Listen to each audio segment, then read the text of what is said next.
Didier Raoult, vous êtes dans le studio d'Europe 1. C'est un plaisir de vous recevoir pour votre livre Société du factice, journal d'un complotiste sorti chez Fayard. J'aime bien pour me regarder d'un air. Qu'est-ce qu'elle va me poser comme question? Vous êtes un microbiologiste français de renommée internationale, bien sûr, ancien directeur de l'IHU Méditerranée, Infection Marseille. Vous êtes auteur de Épidémie, vrai danger, fausse alerte, Homo chaoticus, révolution dans l'évolution, mieux guérir que prédire, les nouveaux risques infectieux. Vous avez publié plus de 2000 articles scientifiques, Didier Raoult. Vous êtes une figure, je peux dire, controversée? Je peux vous oser? Oui, vous dites complotiste, vous assumez, oui, allez, voilà. Depuis 2020, il réfléchit. Depuis 2020, pour votre défense de l'hydroxychloroquine. Alors, vous allez nous parler de votre livre, parce que dans ce journal intime de 128 pages, Didier Raoult, que vous venez de sortir chez Fayard, vous dénoncez cette société du factice. Qu'est-ce que c'est que cette société du factice, Didier Raoult? Vous voyez, ce n'était pas du tout préparé, mais je suis content de rebondir sur, les deux interventions antérieures. Rapprochez-vous un petit peu, Didier Raoult. Je pense qu'effectivement, on est dans un monde dans lequel la sagesse a disparu. C'est probablement une des raisons de retour sur la religion. Il y a deux choses que je dis dans ce livre qui font partie des 3 livres monothéistes. Le premier, c'est ma main gauche doit ignorer ce que ma main droite fait quand elle fait l'aumône. Et donc, j'ai une sainte horreur des philanthropes qui passent leur temps à dire qu'ils sont philanthropes. Et le pire de tous, vous le connaissez, je pense que quand on fait l'aumône, on doit faire l'aumône dans toutes les grandes religions, mais on ne doit pas le dire. Donc, je pense que c'est une chose très importante. Et il y a une autre chose qu'on trouve dans les 3 grandes religions, c'est ils ont des yeux, ils ne savent pas voir. Les 3 le disent.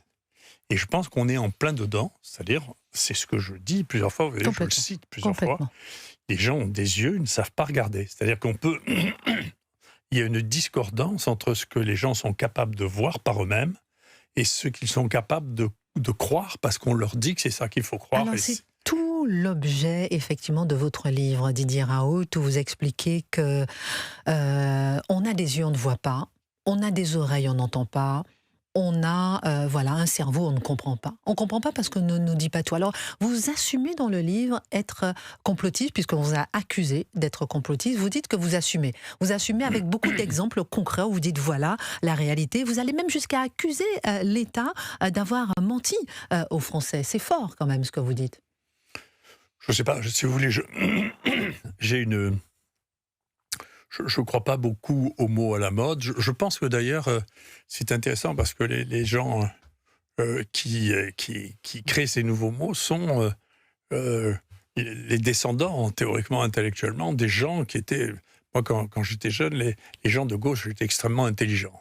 C'est comme ça. C'est-à-dire, ça a changé. Mais enfin... Moi, ça a changé. C'est vrai, ça a changé. Et moi, quand j'étais jeune, il y avait le Nouvel Observateur. Dedans, vous aviez un article de Foucault, vous aviez un article de Deleuze, vous aviez quand même Derrida. C'est vrai. Non, Derrida, c'est lui qui a essayé de remettre un sens dans les mots, d'éviter les mots qui ne servent qu'à stigmatiser. Et là, au contraire, on utilise des mots dont on ne connaît pas le sens, entre complotiste, fasciste. C'est quelque chose qui a été démonté entièrement par ce qu'on appelait la French Theory. On avait les gens les plus intelligents du monde ici. En particulier, il faut se souvenir de ce coup de génie de Gaulle qui a créé Vincennes, dans lequel, parce qu'en 68, tous ces types qui étaient si intelligents et qui étaient tous à moitié des anarchistes, remuaient les choses, mais ils avaient une reconnaissance incroyable. Ils étaient tous au Collège de France, tous ces révolutionnaires. Et au bout d'un moment, il a dit, attendez, on va leur ouvrir une université pour eux et qu'ils arrêtent de nous emmerder. On va mettre tous les anarchistes ensemble. Ils vont plus respecter aucune règle et on va voir ce que ça donne. Et donc, même la nomination des professeurs ne passait plus par les comités nationaux des universités. C'était les gens qui décidaient. C'était les types les plus intelligents de ce pays. Et donc, il y a une fenêtre là exceptionnelle d'intelligence qui a disparu. Avec Didier Raoult qui a fait le déplacement depuis Marseille pour venir dans le studio d'Europe 1 nous parler de son livre Société du factice, journal d'un complotiste. Didier Raoult, lorsque je lis cette page 30, cette volonté de faire en sorte que les gens pensent conformément à ce que veut le pouvoir correspond à la définition même qu'a donnée Hannah Arendt du totalitarisme. Dans le totalitarisme, il ne suffit pas que les gens obéissent à la loi, il faut qu'ils y croient pour de bon et qu'ils disent y croire. On en est là, en France, le totalitarisme? Ah oui, il y a quelques tentatives de fuite sur le côté, mais en pratique, oui. C'est-à-dire que on est arrivé dans une situation qui est un paradoxe. Je suis content d'ailleurs que ce paradoxe commence à se résoudre, si vous voulez, mais vous savez, le Conseil de l'ordre, ça a été créé comme par hasard par Pétain, si vous voulez. Rappelons Et ça retourne à ses racines, si vous voulez. Ouais. Au début, c'était censé régler les problèmes de patients qui considéraient que les médecins ne les traitaient pas bien, et les problèmes de conflit entre médecins. Là, c'est devenu, et ça c'est le mécanisme du totalitarisme, c'est que toutes les institutions qui sont financées par l'État finissent par obéir et deviennent les courroies de transmission des opinions de l'État. Et donc, essentiellement, ce qu'a fait le Conseil de l'ordre, c'est condamner des gens qui soignaient. Donc, c'est l'inverse de son métier. Vous avez d'ailleurs été condamné en octobre 2024 à 2 ans d'interdiction d'exercer la médecine. Oui, c'est très intéressant parce que ça montre bien que c'est une chose... Vous qui avez été plébiscité, Didier Raoult, dans le monde entier. Non, mais si vous voulez, ce truc du Conseil de l'ordre, ça montre bien que le monde est factice. Moi, je ne pratique plus la médecine depuis fin 2022, septembre 2021. D'accord ? J'ai été désinscrit du Conseil de l'ordre. Donc le Conseil de l'ordre n'avait aucune raison de me désinscrire ou de m'interdire d'exercer parce que je n'exerçais pas et que je ne payais plus la cotisation du Conseil de l'ordre. Donc c'est factice, c'est entièrement factice. C'est pour dire, regardez, monsieur Raoult, c'est pas bien ce que vous faites. Et qui plus est, c'est illégal. D'ailleurs, je suis en train de voir auprès de la Cour de justice européenne parce que les éléments sur lesquels ils m'ont condamné sont des éléments qui sont arrivés après que j'ai cessé d'exercer et que j'ai été désinscrit, ce qui est totalement illicite. Voilà. Donc ça veut dire que symboliquement, on s'est servi de quelque chose symboliquement qui est factice, qui est de dire, monsieur Raoult, vous qui n'exercez plus depuis 3 ans, on vous interdit d'exercer. C'est factice. C'est une fois de plus, c'est entièrement factice. Karim Allemand, envie de vous poser une question. Je sens ça, et Gabriel Cluzel aussi, sur votre livre, Didier Raoult, Société du factice, journal d'un complotiste. C'est un plaisir de vous poser une question déjà. Donc, ça me fait plaisir d'être dans le même plateau avec vous. La question, vous parlez, j'ai pas lu votre livre, mais j'ai lu déjà plusieurs fois vos interventions. Vous parlez beaucoup de totalitarisme qui se développe dans notre société. Est-ce que vous ne trouvez pas les différents mouvements politiques qui relèvent du wokisme, de l'islamisme, du progressisme, tout ça, c'est pas le tombeau de la démocratie? Je pense que le tombeau de la démocratie, c'est la démocratie tout court. Mais si vous voulez, moi j'ai une vision que j'ai traduite dans un de mes autres livres, le Homo Chaoticus. Je pense que toutes les formes de gouvernement de société, comme toutes les œuvres humaines, comme probablement toute la vie, a des cycles. Il y a des débuts qui sont enthousiasmants, intelligents, dynamiques, et puis un plateau, et puis ensuite un déclin qui est inéluctable. Donc je crois qu'on est en plein dans cette phase. C'est très triste parce que c'est moins drôle d'être dans le déclin que dans les pionniers. Donc, quand vous êtes dans les pionniers, c'est amusant, il y a des choses à découvrir, c'est plein de dynamisme. Et là, je donne un exemple dedans. C'est vrai, de nos sociétés, on mesure ça. Hein. Vous savez, il y a un déclin du quotient intellectuel pendant le XXIe siècle dans les pays occidentaux, dans l'Europe en particulier, qui a perdu 5 points, c'est-à-dire 5% en moyenne d'intelligence. C'est l'IA maintenant qui a des points d'intelligence. C'est l'intelligence artificielle qui a 1 point par mois.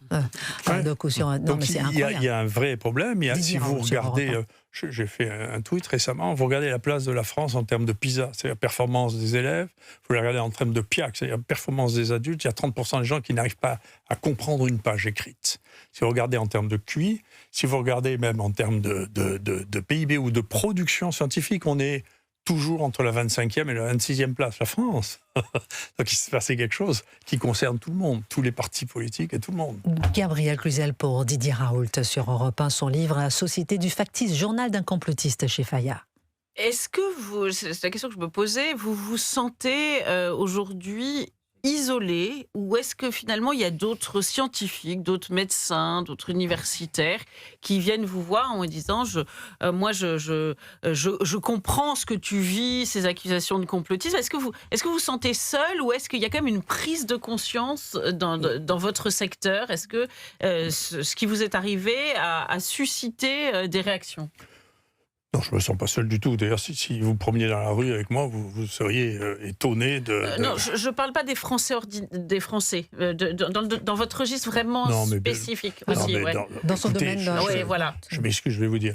On m'a invité, le type qui dirigeait la campagne de Kennedy m'a invité à aller parler au Texas dans une émission qui s'appelle iWire, qui est celle d'El Bigtree, dans laquelle j'ai parlé 2h30. Je vous suggère de l'écouter. À peu près tout ce que j'ai dit, Kennedy est en train de l'appliquer là maintenant. Moi, ça me va, hein. Si vous voulez, qui est ministre de la Santé maintenant, aux États-Unis. Qui m'écoute pas, c'est la vie, si vous voulez. Moi, je me sens pas plus concerné par ce qui se passe ici que ce qui se passe dans le monde, si vous voulez. Moi, quand je vais en Afrique, je peux vous dire que la situation, les gens me disent tous qu'ils ont tous appliqué ce que je faisais, tous les médecins. Mais oui, vous dites la chloroquine, ici, il y a des gens, c'est hallucinant. Dedans, je le raconte, vous vous rendez compte qu'un type comme Brown, qui a fait sa thèse sur la toxicité de l'hydroxychloroquine, quand on lui a dit, mais vous savez que parlez de l'hydroxychloroquine, mais vous avez fait votre thèse de médecine sur l'hydroxychloroquine, et donc vous savez que les doses qui étaient prescrites n'étaient pas du tout toxiques, et que la seule expérimentation qui a été faite avec des doses toxiques, c'est l'expérimentation de Recovery, qui est celle dont vous vous servez comme référence, puisqu'il donnait 2,4 grammes, et qu'on sait que là... Donc tout ça, c'est une espèce de... Vous savez, j'avais dit ça à un de vos collègues journalistes, mais qui ne comprenait pas très bien ce que je disais, parce qu'il était un peu buté. Je lui ai dit, vous savez, en métier, en psychiatrie, j'ai des informations pratiques de la psychiatrie, si je peux dire. Quand les gens délirent, si vous voulez, il y a une vraie question. Quand ils délirent la première fois, on se pose une question, qui est de dire, est-ce que c'est un délire aigu, un moment de délire, ou est-ce que c'est quelqu'un qui rentre dans la psychose et qui va délirer toute sa vie? Et la manière de savoir si c'est juste un délire aigu, ou si c'est un délirant chronique, c'est de savoir, après ce délire aigu, s'il est capable de faire l'analyse de son délire. C'est-à-dire de savoir qu'il a déliré. Et nous, on voit bien qu'ils ne sont pas sortis de ce délire. Vous voyez, le délire que vous ayez un ministre de la Santé qui dise maintenant l'hydroxychloroquine, qui est un des 3 médicaments qui a été le plus prescrit dans l'histoire de l'humanité, est devenu toxique brutalement, c'est qu'il délire. Vous voyez, et que le président de l'OMS, qui a bouffé de la chloroquine toute sa vie parce qu'il était éthiopien, dit, vous savez, c'est vrai que l'hydroxyne, il faut arrêter même les essais thérapeutiques tellement c'est grave. Ils sont toujours dans le délire. C'est tout ce paradoxe que vous expliquez dans votre livre, Didier Raoult. On aurait pu vous entendre pendant 1 heure ou 2, mais on vous entendra et on peut déjà plonger dans votre livre. Je vois page 70, cela me rendait extrêmement dangereux puisque j'étais susceptible de contredire le discours officiel. Il fallait donc absolument détruire la source d'information que je représentais. Merci beaucoup.